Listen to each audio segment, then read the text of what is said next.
ও মাই god, বিশ্বের সব থেকে বড় কোম্পানি ইউটিউব আমার জন্য গিফট পাঠিয়েছে। চলো তোমাদেরকে শুরু থেকে বলি। আজকে বিকেল বেলায় বাবার কাছ থেকে অর্ডার চলে আসে, আমাকে মাঠে জল নিয়ে যেতে হবে। এই কথা শুনে আমার একটি গান মনে পড়ে গেল, কাজ করে লাভ কি বল বউ সারা। আমার মনের কথা শুনে কেউ হাসাহাসি করো না। আর এখান দিয়ে আসার সময় আমার পেন্টের অবস্থা টাইট হয়ে গেছে। তোমরা এখন এটা ভাইবো না যে আমি বাড়ি গিয়ে পেন চেঞ্জ করে ফেলবো। আমি বাড়ি গিয়ে আমার লুঙ্গি দিয়ে এগুলো মুছেও ফেলতে পারি।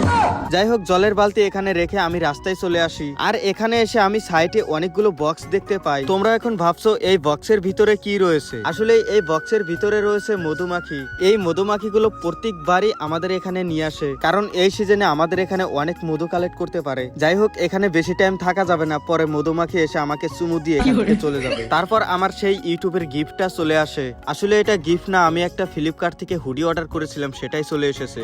আর হ্যাঁ, ইউটিউবের গিফট আমার কাছে অনেক আগে থেকেই রয়েছে।